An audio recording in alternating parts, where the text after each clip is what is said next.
Czech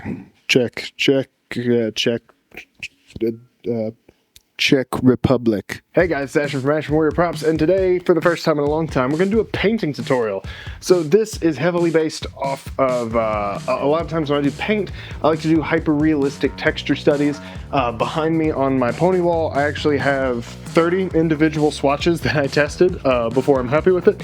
A lot of times people come to me for my paint jobs. That's why I land a lot of studio jobs, just because they're more comfortable to wear and they look real. So, for this, first, I mean, I don't imagine why anybody would be here unless I just want to learn how to paint. If you want to build this helmet, go check out last week's video or whenever it came out. Go check out the video that came out beforehand where we talk about building this. A couple of disclaimers before we get into this build, or the paint for this build anyway. I have been collecting tools since I was 7 years old, so I have a lot of tools that some people don't have access to. And I'm going to do my best to try to recommend alternatives. However, in order to get the finish that I got on this, sometimes the tools that I use are inaccessible to most, but I feel like I'm doing more of a disservice. I really want to get away from the mindset of kind of reeling in my tutorials and whatever. I feel like you're not learning a whole lot if I give you, hey, here's how I built this, but you need to actually, like, you can also use cardboard or whatever. Like, I'm gonna show you how I do it as if I would do it for a professional film or a, professional job. So with that does come a lot of times I use paints and tools and spray guns and whatever that not everybody has. The whole purpose of this is so you can learn how to do a texture study. I will teach as we go along different methods for how to identify texture, how to identify base colors and whatever, and I may eventually do a sole video dedicated just to that. That's all the disclaimers out of the way. Let's get into the video. So for starters, we're gonna pick up as though we just finished the build for this. So after you've done everything in the build video, we're gonna first go and heat seal this. Now for HD foam, a lot of the times you don't need to heat seal. I've been doing this a long time, so it's just kind of force of habit at this point. I like to heat seal because it does, it lessens the amount of coats you need to use as your sealer with your sealer primer by about 2 or 3. So heat seal your prop. Once you've got your heat seal done, we then need to start talking about the texture. So this helm in the game is not overly shiny. It's also not overly dull. So this is kind of what I would interpret to be not pig iron, but an iron helmet. This means it is susceptible to rust, it's susceptible to weathering, oxidation, and all that fun stuff, which also means it's going to have a rougher texture than something that's like a polished steel or polished, insert other metal here. That's one thing to note when doing a texture study like this. A lot of times I see a lot of people call their builds realistic, and what they mean by that is they polished the shit out of it.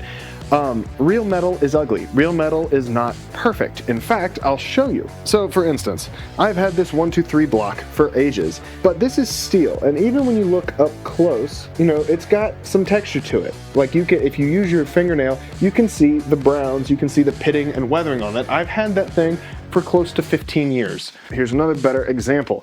This one is also old as dirt, has susceptible to oxidation and whatever. So when I do my texture studies, I oftentimes like to pick a finish and a base color to kind of build off of. So for this build, we're gonna go for a more iron finish. So this is one of my swatches that I made. It's where I really take a deep dive and study texture and how the weathering works, how the pitting works, how the ages and the dust and dirt and grime and everything settle. Let's do another example. This would be a piece of brass or bronze. It doesn't necessarily rust, but it's susceptible to what's called a patina, and it will have a texture on it. A lot of times with fantasy armor, it is a good idea to exaggerate a texture just a little bit, just to get your point across on camera especially. So what I wanted to do was I found references for iron, or slightly aged iron, and one of the ways you can do that is simply pull up your phone, computer, and let's aged iron plate. And first page Google image, you kind of get what you want. And that is I always encourage you to do, there's some other good ones. So anyway, this particular set of iron would not be overly rusted, but it's also not going to be polished and clean like, say, a steel would be.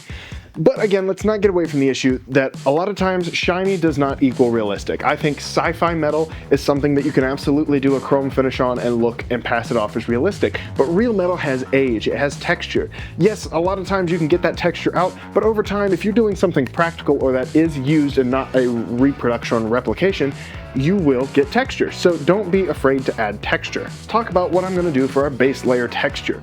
This is the part of the texture that's not overtly going to come through to the final coat, but it's nice to have it there. What I do is I take some Super 90 spray tack. It's the green can of 3M spray tack, and what I do is I spray it all over the helmet, make sure it's not creating spider webs between open areas, and then I pat it down with a shop rag. This is just to kind of disperse that a little bit. This isn't going to add a shit ton of texture. This is mostly just to kind of get that preliminary, this isn't clean texture. Once you've got that done, we're then going to go into our sealing and priming. For this build, I'm using Plasti Dip. I know I said in a previous video that I'm looking for alternatives, but the way Plasti Dip functions actually does work really well for this. So we're gonna do 3 coats of Plasti Dip. This version of the Plasti Dip is gonna be unheated. There is a method where you heat it and it can come out super, super smooth. But again, because this is we're supposed to kind of go for a realistic iron feel, we're not gonna go for heated. We're gonna go for unheated Plasti Dip. So we're gonna do 3 coats like so. I like to do kind of medium to light coats or add coats to flavor, really. Once you've got your 3rd coat on there, I like to take a texture sponge that you can pick up at a Michael's store and dab it in places where pitting would come about. Again, if you've got that reference picture pulled up, anywhere you see that black, just kind of dab that sponge on there. And once you've got that sponge texture on there, again, don't go berserk with it, it just needs to be well placed. In order to have a realistic professional finish, you need to spend time with it. Once you've got that first batch of sponge texture on there, take a minute to admire the texture that you've got now. Should look a little bit something like this unless you are doing a different version. Again, I always encourage you to make it your own.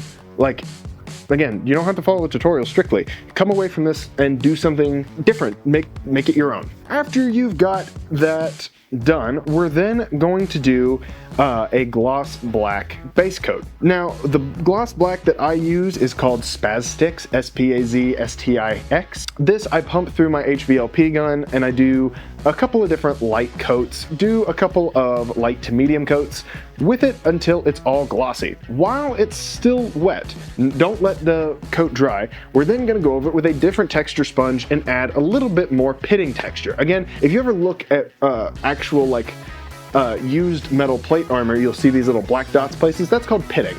And that just happens where like over time erosion and whatever gets into the metal and then creates pitting. So we're gonna add a little bit of that in places and then move on.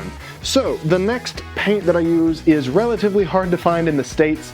I had to order it from, I think, Australia, but it's called, the brand is SMS. I'm using SMS stainless steel. This paint is shiny, and I know we talked about earlier, this is not an overtly shiny build. It's always nice to start smooth and come back, or start shiny and dull it up. It's really hard to do the opposite. We're gonna apply 2 coats of SMS stainless steel on there. When you paint, there is something called drying and curing. Drying is where it's dry to the touch, but you can almost still feel a little bit of tack on there. That's kind of where we want this right now. Curing is where, like a lot of times when they say a 24-hour cure time, that is for the paint to off-gas and fully settle to where it is in its final form. Dry is different than cure. You can also look up definitions and whatever. This is just how I was taught. While the build is dry but not cured, we need to throw on some graphite powder. Now, here is one thing that I get a lot of questions on when I teach people how to use graphite powder. People always go, do I need to seal my graphite powder? The answer is no, and I'll tell you why right now. So, number 1, my Alva cosplay. Picture, bing. I fell in a creek when we were doing a photo shoot. Graphite didn't come off, and let me tell you why. Number 1, graphite, if you just throw it on there, it'll rub off. It'll come right off. But because we've done a rubber base and we've got a paint on there that's not fully dry yet, we can apply graphite powder and avoid having to seal it in the build at the very end via a clear coat or another sealer. And I'll show you how. I like to do this by sprinkling it all over the build first and then taking a shop rag or cotton swab and then buffing it in. Do a quick buff now, let it fully dry or cure or however what. And then you can actually buff it in until it's almost chrome and reflective, so you can see your reflection in it. It doesn't pick up on camera, but I could see my reflection in this build. Now, once you've got that graphite powder on there, we're then going to talk about aging. Now, in this form right now, this is an unrealistic piece because it's shiny. This isn't sci-fi. This is an imperfect build. For this, I like to use model paints a lot lately. Acrylics work really well for this, but I really like to stick to Vallejo model paints or War Games paints, or even like the Citadel paints. I find they work really well. But for this, I did a Vallejo brown wash, not just the brown paint, but it will say wash on it. I took a sponge and I dabbed this all over the helmet, and I didn't let it set for too long before I took a shop rag and tap dried it. This, you can already see, hyper realizes this paint job on the first pass, but we're still not done. After you've tap dried that brown on there, we're going to repeat that process one more time. So we're going to dab the brown on there, let it set, and then tap dry it with a rag. Once that's done, I don't ever like to do black for your weathering. For sci-fi stuff, yes, that's fine. But for medieval stuff, a lot of times there's a lot of brown and greens and reds and earth tones in their weathering because it's dirty. To combat that, we're gonna kind of mimic some regular pitting for this. And what I did was I took an acrylic black with an old beat up kind of rat brush that I had, and we're going to dry brush stipple this on. What that means is I get most of the paint off the brush till it barely makes an impact when you touch the brush to a surface. And we're going to stipple all over the helmet, or not all over, but in places where pitting and weathering would occur. So it should look something like this. Once that's done, we're going to repeat the step of tap drying it. Don't rub it, tap dry it. And you can kind of wipe it in a couple places, but mostly tap dry. Once that's done, we've got our main sources of weathering done. So next, we're going to go to my tried and true panel liner. Panel liner is really nice on models and whatever, especially when you're trying to highlight panels, like line panels and whatever. And I like it because it really sets in place. So we're going to panel liner anywhere there's a crease, crevice, or places where dirt and grime would sit and would not get wiped out.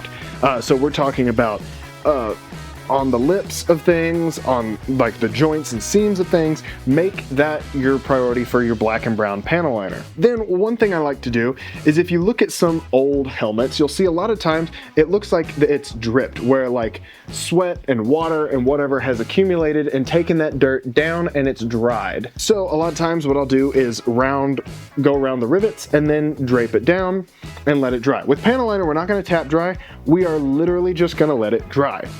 And with that, we have a really realistic looking iron helmet right here, and I'm really happy with this.